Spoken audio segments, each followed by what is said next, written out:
भारत के पड़ोसियों के घरों में इन दिनों लगातार बवाल मचा हुआ है। पहले श्रीलंका, फिर बांग्लादेश और अब नेपाल।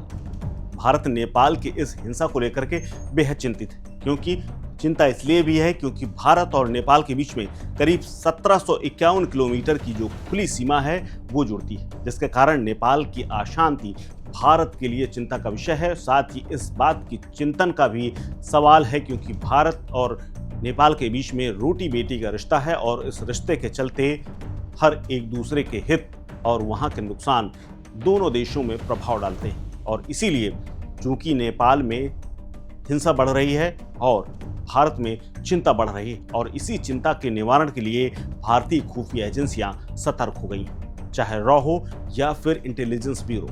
इसीलिए इन दोनों एजेंसियों ने हर पल गहरी निगाह और तीखी निगाह रखनी शुरू कर दी है। सूत्र बताते हैं कि एजेंसियां ये सुनिश्चित करने में लगी हुई हैं कि नेपाल में जो माहौल बना है वैसा माहौल, भारत विरोधी माहौल नेपाल के अंदर ना बने, क्योंकि अगर बड़ी संख्या में जो भारतीय वहां रह रहे हैं, अगर ऐसा माहौल बना तो उसके बाद स्थिति गंभीर हो सकती है। आपको बता दें कि हाल ही में जब बांग्लादेश में पिछले साल बवाल हुआ था, वहां पर सत्ता परिवर्तन हुआ था और तख्ता पलट हुआ था, तब भारत के खिलाफ भी वहां प्रदर्शन हुए थे और इसीलिए लगातार एजेंसियां सोशल मीडिया पर नजर बनाए हुए हैं। इसके अलावा तमाम अन्य प्लेटफॉर्म की भी गहराई के साथ निगरानी की जा रही है ताकि कोई भी भारत विरोधी प्रचार या प्रसार गतिविधि तेज न हो। दरअसल एजेंसियों का डर है कि नेपाल की अशांति भारत के युवाओं, खासकर छात्रों और सिविल सोसाइटी को प्रेरित कर सकती है, जिससे भारत में भी विरोध प्रदर्शन शुरू हो सकते हैं, क्योंकि यहाँ भी बड़ी संख्या में नेपाली तो रहते ही हैं। इसीलिए एजेंसियों के साथ साथ सशस्त्र सीमा बल यानी एसएसबी की भी निगरानी बढ़ गई है। स्थानीय पुलिस लगातार नजर बनाए हुए है क्योंकि यूपी से लेकर के बिहार तक की सीमा यहाँ पर जुड़ती है और लोकल इंटेलिजेंस को भी एक्टिव कर दिया गया है। साथ ही सीमा पर ड्रोन और face recognition system, automatic number plate reader और कई उपकरण लगाए गए हैं ताकि सुरक्षा व्यवस्था मजबूत रहे। भारत सरकार ने नेपाल की स्थिति को देखते हुए जिस तरह के नज़ारे देखे हैं, दिल दहला देने वाले जो वीडियो देखे हैं, उस पर भले ही दुख जताया हो।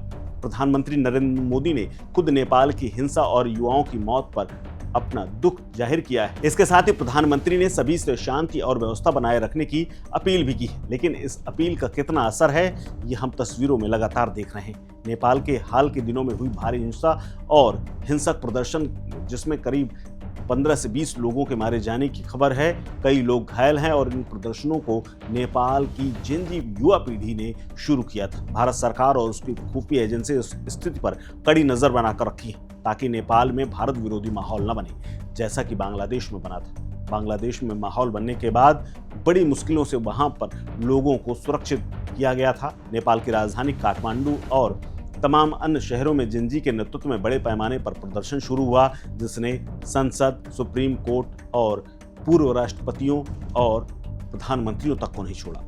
26 social media app, Facebook, Instagram जैसे तमाम ऐप पर बैन लगाने के बाद ये लोग भड़के हुए थे और इनका आरोप है कि सरकार लगातार भ्रष्टाचार में लिप्त थी, इसीलिए आर्थिक समस्याओं को बढ़ता हुआ देख करके ये नाराज थे। प्रदर्शनकारियों ने शुरू में शांतिपूर्वक विरोध किया, लेकिन बाद में जब स्थिति गंभीर हुई तो हिंसक हो गए। प्रदर्शनकारी संसद भवन तक पहुंच गए, पुलिस की बैरिकेड तोड़ दी गई, सरकारी इमारतों को जैसे संसद और सुप्रीम कोर्ट तक को नहीं छोड़ा गया। आपको बता दें कि 9 सितंबर 2025 को इन्हीं हिंसक प्रदर्शनों के चलते नेपाल के प्रधानमंत्री केपी शर्मा ओली ने अपना इस्तीफा दे दिया था, क्योंकि प्रदर्शनकारी उनकी सरकार के भ्रष्टाचार और तानाशाही के जैसे आरोप लगा करके उनसे इस्तीफा मांग रहे थे। इस हिंसा में 19 से 22 लोगों की मौत होने की बात है, लेकिन अब तक कर्फ्यू नहीं हटाया जा सका है और स्थिति यह है कि अब यहाँ पर आर्मी ही मोर्चा संभाले हुए है। इस खबर में फिलहाल इतना ही। अपडेट्स के लिए बने रहिए वन इंडिया हिंदी के साथ। नमस्कार।